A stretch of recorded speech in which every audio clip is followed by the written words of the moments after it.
अब वो समय नहीं है कि मैं आपको कहूँ कि आओ मेरे संग में सम्मिलित हो जाओ, आप रहोगे मेरे साथ, यहाँ रह सकते हो, वो समय ही नहीं है। पहले तो लोग आ जाते थे, संग में रहते थे, धीरे धीरे उनको वो ज्ञान बोध हो जाता था। तो अब इसलिए समय के अनुसार ही तो चीज़ें डेवलप करनी पड़ती है ना। अब आपको ना घर छोड़ने की ज़रूरत है, ना बच्चों को छोड़ने की ज़रूरत है, ना किसी कार्य को छोड़ने की ज़रूरत है। सभी कार्यों का निर्वहन करते हुए बड़ी सहजता से आप उस सहज यात्रा पर निकल सकते हैं।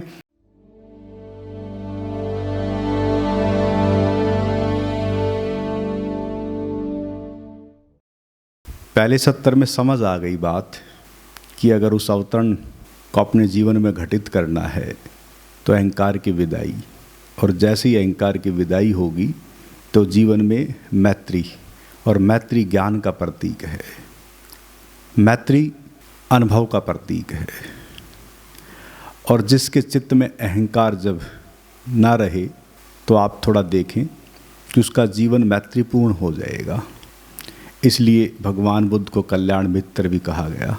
अब बात है कि मैत्री में ज्ञान, और उस ज्ञान का मतलब, उसका संबंध मैत्रेय कल्की से कैसे जुड़ा है, और मैत्रेय कल्की का ज्ञान से क्या संबंध है। अब इसको ऐसे समझ लेना, जो भी ये ज्ञान प्रकट हो रहा है उस ज्ञान का संबंध परम ज्ञान से जुड़ा है। और प्रत्येक बुद्ध जब भी पैदा होता है, ध्यान देना महत्वपूर्ण बात है, अलर्ट हो जाओ पहले ही, ये बातें फिर चूक जाती हैं, आप फिर ऐसे ही रह जाते हैं। कुछ इशारे कभी कभी होते हैं, वो अब हो रहे हैं। तो जो ज्ञान से संबंध प्रत्येक बुद्ध का, जो मैत्रेय कल्की का ज्ञान जो अब प्रकट होगा, वो लाखों वर्ष पहले किसी बुद्ध और बुद्धत्व के जीवन में घटा हो, या आज घट रहा है, या भविष्य में घटेगा, वो उसी ज्ञान को लेके जन्मता है जो अब मैं प्रकट कर रहा हूँ। वो उसी ज्ञान से विकसित होकर ही धरा पर आता है। और मुझे पता है कि आप पारंगत हैं, और सदा से लोग पारंगत रहे हैं। आज मैं आपसे ही पूछूंगा और आप ही उत्तर देंगे, और जवाब मिल जाएगा आपको। थोड़ा सा अभी आपको अपने भीतर जाना है और चारों तरफ देखना है। परम ज्ञान को मैंने इस लोगो में डाल दिया है, जो आप देख रहे हैं, संस्था का जो लोगो है। और कब डाल दिया था? जब मैं 9वीं क्लास में था। उस समय से मैं उस परम ज्ञान को बांट रहा हूँ। जब मैंने देखा कि ऐसे तो समझ नहीं आएगी बात, तो फिर थोड़ा सा ढंग बदलना पड़ा, और वो ढंग का प्रारूप अब आप देख रहे हैं। अब इस परम ज्ञान का मतलब मैं फिर कह रहा हूँ, दोबारा से फिर रिपीट कर रहा हूँ, इसी परम ज्ञान को लेके प्रत्येक बुद्ध जन्मा है। आज जन्मेगा तो भी लेके जन्मेगा, भविष्य में जन्मेगा तो भी लेके जन्मेगा, और पहले जन्मा है तो भी लेके जन्मा है। और उसके बाद फिर बुद्धत्व की घटना घटती है, लेकिन विकसित होकर ही आता है। अब मैं आपसे पूछना चाहूँगा, जैसे एक हम देख रहे हैं अपने चारों तरफ विज्ञान का जगत, प्रकृति है, एक तरफ जीवन है, जीव आत्मा कहें या जीवन कहें। ये जो दो गोले हैं, ये प्रकृति का एक प्रतीक है और एक जीवन का प्रतीक है, ठीक है। अब थोड़ा सा ध्यान देंगे कि आज तक, अभी तक जो भी इस पृथ्वी पर प्रकट हुआ है, पहले हम विज्ञान को ले लेते हैं। यानी कि आज जिस रूप में भी मानव ने जो चीज़ें प्रकट की हैं, जिसे हम विज्ञान कहते हैं, या चारों तरफ जो आप ये पूरी पृथ्वी पर चकाचौंध देख रहे हैं, इसको प्रकट करने वाला कौन है? कौन पैदा कर रहा है इसे? यानी कि अगर आज कोई इंजीनियरिंग सीख रहा है, या कोई डॉक्टर बन रहा है, या कोई भी किसी भी कला में पारंगत है, और वो उसे अगर डिस्कवर कर रहा है, या आज साइंटिस्ट अगर किसी भी तरीके से आज डिस्कवर कर रहे हैं कुछ चीज़ों को, या वो शरीर के विज्ञान को या शरीर की अंग को खोज रहे हैं, या फिर वो पृथ्वी के पार्ट या अंग को खोज रहे हैं, या ब्रह्मांड के किसी भी हिस्से को खोज रहे हैं, तो वो बाह्य जो जगत जो दिखने वाला है, उसी में विज्ञान कहता हूँ। इसलिए उस बाह्य जगत को खोजने में जो सदा संलग्न है, वो कौन है? कौन खोज रहा है ये सब? कहाँ से प्रकट हो रहा है ये सब? अगर आज केमिस्ट्री के, फिजिक्स के, या किसी भी साइंटिस्ट के या जो भी चीज़ प्रयोग में सिद्ध हुई है उसी के जो सूत्र बने हैं, उन्हीं सूत्रों को जब वो उस फॉर्मेट में लेके आते हैं तो चीज़ें बननी आरंभ हो जाती है। ये सब कौन डिस्कवर कर रहा है? गाय भैंस बकरी को तो कोई मतलब है नहीं, वो तो जैसे हैं वैसे हैं। तो अब यहाँ देखा जाए तो विज्ञान कहाँ से पैदा हो रहा है, उसका जन्मदाता कौन है? और अध्यात्म, वेद कहाँ से प्रकट हुए, गीता कहाँ से प्रकट हुई, जो आध्यात्मिक ग्रंथ हैं, धम्पद कहाँ से प्रकट होता है, जैन सूत्र कहाँ से प्रकट होते हैं, बुद्ध के जो सूत्र हैं वो धम्पद में हैं, और कबीर साहब के दोहे भी बेपड़े थे लेकिन प्रकट हो गए और फिर वो आज शब्दों में हैं। थोड़ा इसको समझते जाना कि ये सब जो आध्यात्मिक चीज़ें हैं उसका भी जन्मदाता कौन है। यानी कि अगर देखा जाए तो आध्यात्मिक जो भी वक्तव्य या जो भी वाणी प्रकट हुई है तो ग्रंथ का रूप ले लिया, और जो भी सिद्ध हुआ बाहर पृथ्वी पर उसके सूत्र बन गए। सब चीज़ें कहाँ से प्रकट हो रही हैं, कहाँ से प्रकट हो रहा, अध्यात्म कहाँ से और विज्ञान कहाँ से। यानी कि प्रत्येक चीज़ का जो पैदा होने का जो ढंग है उसके पीछे किसे पाओगे, कौन है उसके पीछे? मानव, यानी कि इंसान, यानी कि मुझ इंसान के द्वारा चीज़ें प्रकट हो रही हैं। लेकिन मानव एक जगह जाके क्या बोलता है पता है? कि सब उसने बनाया है ना, सब वही कर रहा है, वही है करता धरता, हम तो कठपुतली हैं। अब ये जो तीसरा गोला है इसको थोड़ा समझना। अब दो तो हो गई ना, समझ में आ गई ना, दो जीवन और प्रकृति है। यानी कि प्रकृति की मदद से जीवन दायिनी जो मानव की जो ऊर्जा है उसने उसको आज इस पृथ्वी पे रंग भर दिए हैं। ठीक है, वो सब प्रकट कर दिया है, विज्ञान भी और अध्यात्म भी। लेकिन अब उसी आध्यात्मिक सूत्रों में जो तीसरा जो गोला ऊपर लगा हुआ है, एक तीर गया है उसकी तरफ, उधर से भी और उधर से भी। अब यहाँ बात आती है कि ये सब कुछ करने वाला कोई परम सत्ता है, कोई परम शक्ति है, कोई अदृश्य शक्ति है, कोई निराकारी शक्ति है जिसके कारण ये सब हो रहा है। अब ध्यान देना, बस थोड़ा सा ध्यान देना है बस। ये भी कौन बता रहा है आपको? कौन बता रहा है?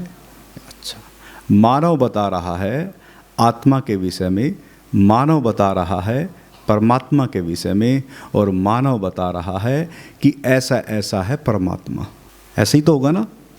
यानी कि अगर अब देखा जाए, थोड़ा गौर से देखना है कि इसका मतलब ये कह रहा है कि परमात्मा ने बनाया सब, ये बताने वाला कौन है?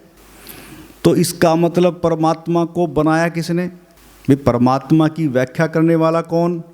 इसका मतलब मानव परमात्मा को बता रहा है कि ऐसा ऐसा परमात्मा है। अगर ये आदमी हट जाए पृथ्वी से तो फिर क्या होगा? परमात्मा गया, परमात्मा तो खत्म हो गया। अब ये जो बता रहा है जो परमात्मा की है तीसरी शक्ति, उस तीसरी शक्ति को बताने वाला कौन है? अब ये जो परमात्मा का प्रारूप, ये ज्ञान, ये परम ज्ञान प्रत्येक बुद्ध लेके जन्मता, इसलिए वह व्यक्ति कभी भी लीक का फकीर नहीं होता। ध्यान से समझना। क्यों लीक का फकीर नहीं होता? क्योंकि उसको पता है, वो विकसित होके ही आया है, उसे पता है कि क्योंकि नहीं तो जीवन इसी में बीत जाएगा। जो चारों तरफ जो आध्यात्मिक के जो पथ हैं बहुत सारे चारों तरफ नहीं हैं। शास्त्रों को पढ़ते पढ़ते, मंत्रों को जपते जपते, मंदिरों के तीर्थों के चक्कर काटते काटते उसका तो जीवन समाप्त हो जाएगा।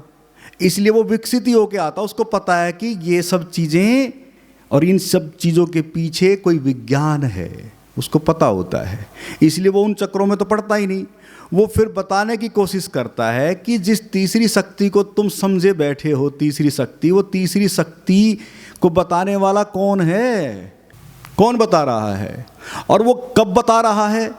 भगवान श्री कृष्ण के मुखारविंद से जब गीता प्रकट होती है तो वो कब बताई गई? क्योंकि जब भगवान श्री कृष्ण बुद्धत्व को, एनलाइटेंड को उपलब्ध हो गए तभी तो प्रकट हुआ ना। इसको थोड़ा समझना। इधर विज्ञान भी अपनी चीज़ों को सिद्ध करके प्रकट करता प्रयोग के द्वारा, ऐसे योगी भी अपने आप को झोंकता है, जब उस अनुभव से वो गुजरता है, तब वो बताता है कि फला फला आत्मा, फला फला परमात्मा। लेकिन जो लोग वहाँ तक सीमित रह गए, अनुभव नहीं हुआ, जैसे कार्ल मार्क्स को अनुभव तो हुआ नहीं, बात तो उसकी ठीक थी, इसलिए उससे संबंधित लोग सब क्या कहलाए, नास्तिक बन गए। इसको थोड़ा समझते जाना ध्यान से।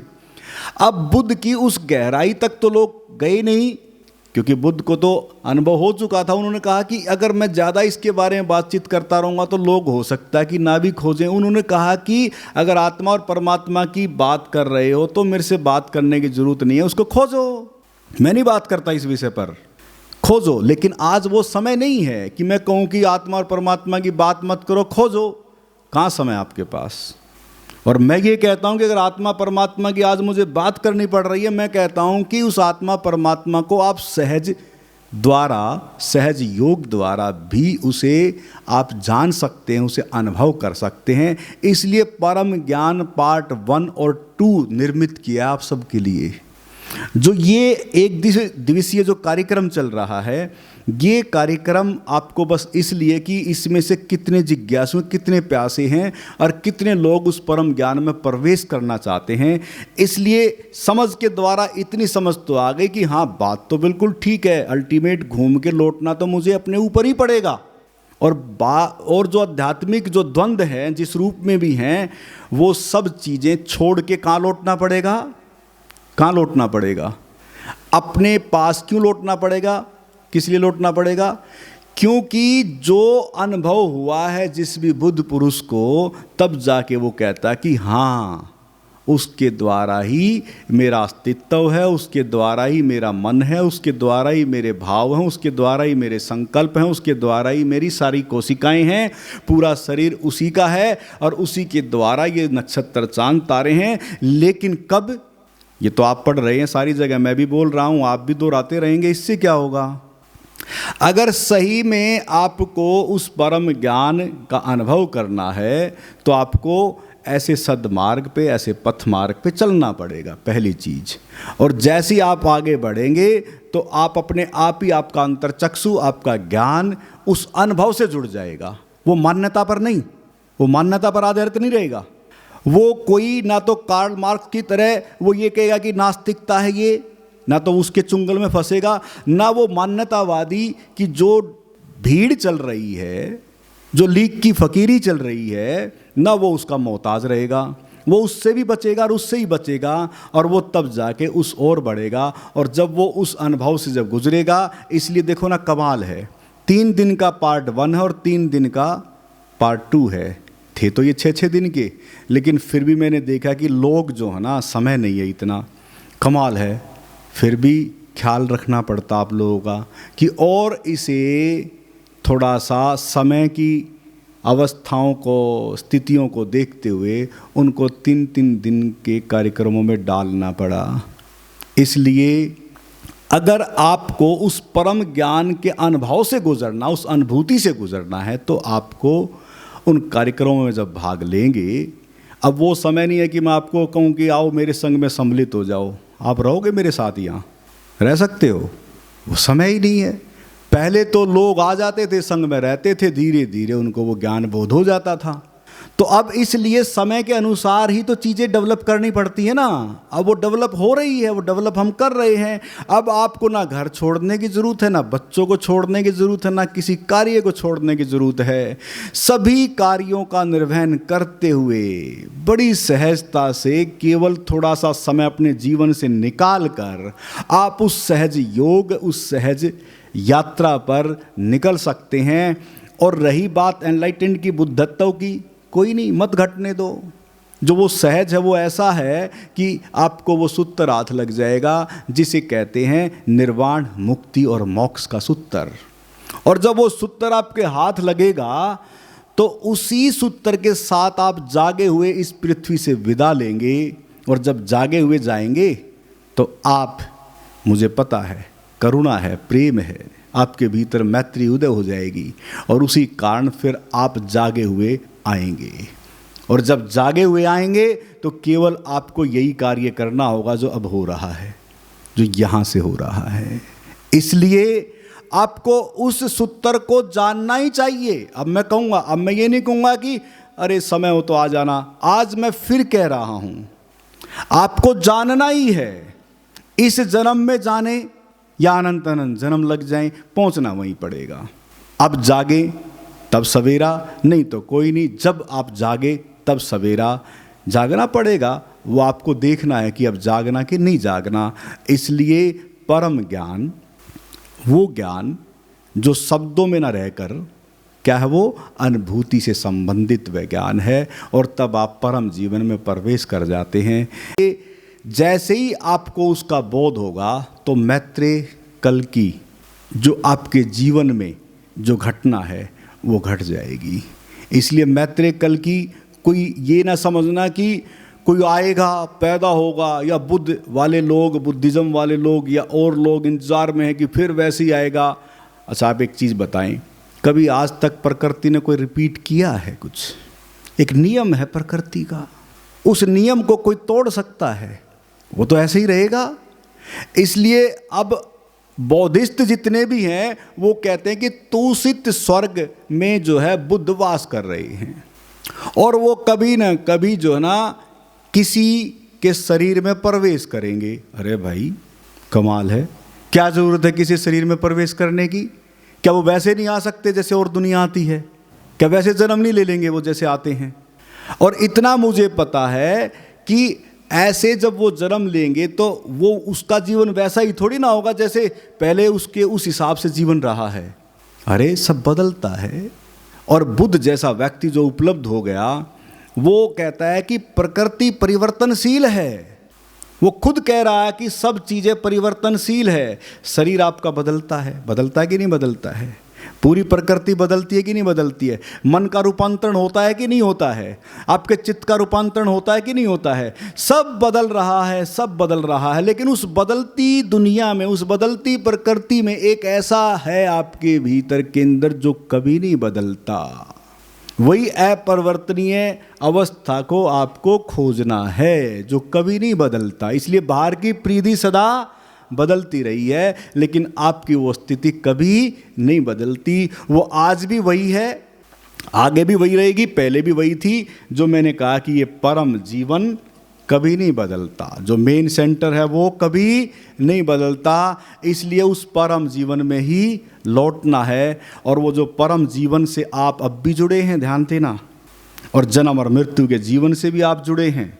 और जब आप इस शरीर में नहीं रहेंगे तब भी आप उससे जुड़े होंगे। बस इतना है कि आप उस तमस में होंगे।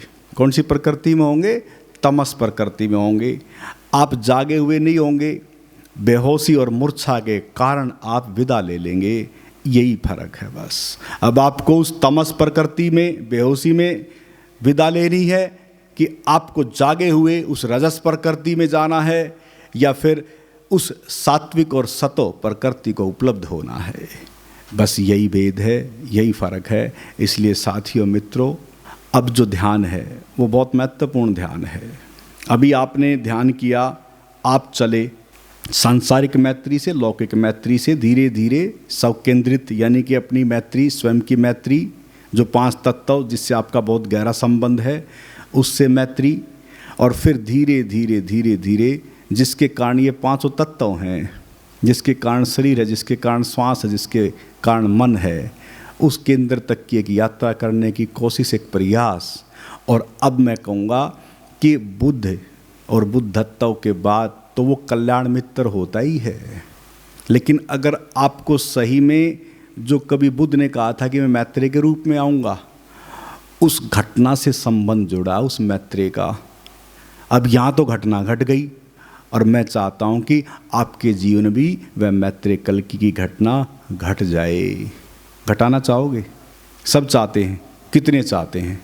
सबकी कामना अगर भावना है तो दूर नहीं है कुछ भी दूर नहीं है। आपसे निकट से भी निकटतम कुछ नहीं है, और वो आपका केंद्र है बस। और अब क्या है कि भाव समझ में आ गए हैं। अब हम एक भाव के द्वारा एक छोटा सा प्रयोग करेंगे कि सब उस मंगल भाव से भरते हुए, अपनी स्वयं की ऊर्जा को प्रेषित करते हुए, स्वयं के कल्याण का ख्याल रखते हुए और दूसरों के लिए भी यही भाव दशा रखते हुए कि दूसरों का भी कल्याण हो, दूसरे भी स्वस्थ हों, दूसरे भी प्रेमपूर्ण हों, ये अपने भीतर विकसित करो और औरों के लिए भी यही भावना और कामना से भरते रहो। क्योंकि आप देवता शब्द आपने सुना होगा, जो देता है। पृथ्वी देव है, वो हमें देती है। जल देव है, वो हमें देता है। अग्नि देव हमें देता है। वायु देव हमें कुछ न कुछ सब कुछ देता है। ऐसे ही हमारा आकाश देव है। ये सब देव हमें सदा देते हैं। और कहते हैं कि इंसान के रूप में भी कहते हैं कि देवता, हमने इंसान का प्रतीक बना दिया। लेकिन हम मानव, हम क्या दे रहे हैं? हम भी दे सकते हैं कुछ। हम क्या दे सकते हैं? हमें क्या देना चाहिए? हमें क्या देना चाहिए? हमारे भीतर कौन से ऐसे फल फूल लगे? एक पेड़ है, उस पर तो भाई फल लगेंगे, कुछ ना कुछ फूल भी लगेंगे, कुछ ना कुछ तो लगता है ना। हमारे को क्या लगना चाहिए? क्या लगना चाहिए भाई? आप क्या देना चाहते हो? अपने बच्चों को क्या देना चाहते हो? अपने पड़ोसी को क्या देना चाहते हो? समाज को जो चारों तरफ जहाँ आप कार्यरत हो, वहाँ क्या देना चाहते हो? चारों तरफ यही तो कामना है ना, यही फल फूल है आपके, बस और तो कुछ है नहीं। कड़वे भी होते हैं फूल फल तो, है ना, कड़वे भी होते हैं। कड़वों का आपको पता ही लग गया, उसका जिक्र करने की क्या ज़रूरत है अब हमें। और एक और चीज़, महत्वपूर्ण बात छूट गई थी, मैं जोड़ना ज़रूर चाहूँगा क्योंकि छूटी ना रहे कोई चीज़।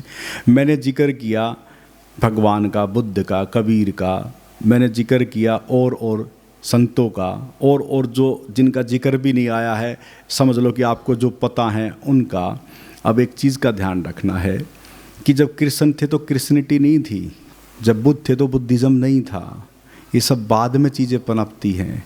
इसलिए आज अगर हम हैं यहाँ मौजूद, तो जब भी कोई यहाँ लेवल 2 करता है तो उसको उस ज्ञान बोध के बाद, उस परम ज्ञान और परम अनुभूति के बाद उसे एक चीज़ ज़रूर बोलते हैं कि यहाँ सभी का सम्मान दिख रहा है आपको। भगवान महावीर जयंती भी मनाई जाती है, रामनवमी भी मनाई जाती है, अब यहाँ पीछे महाशिवरात्रि भी मनाई गई थी, फिर कृष्ण जन्माष्टमी भी मनाते हैं।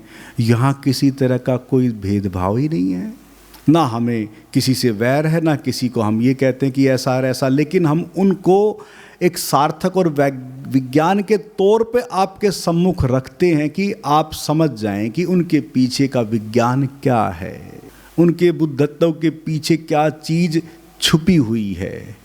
इसलिए उसको हम परंपरागत रीत परिपाटी के तहत नहीं मना रहे, हम एक वैज्ञानिक ढंग से एक दृष्टि को स्पष्ट करते हुए हम शिवत्व से जोड़ते हैं, कृष्ण तत्व से जोड़ते हैं, भगवान महावीर से जोड़ते हैं, बुद्ध तत्व से जोड़ते हैं। हम धीरे धीरे आपको सभी ऐसे जो रहे हैं, जो इस पृथ्वी के नमक, उनके जो अनुभव रहे हैं, उन सभी अनुभव का संबंध मैंने क्या कहा कि आप से भी जुड़ा है। इसलिए सभी का अनुभव उसी से जुड़ा है। अब उसी ओर हमें बढ़ना है कि हमारे जीवन में भी वो सब चीज़ें घटित हो सके, और अब हम उसी की ओर बढ़ेंगे।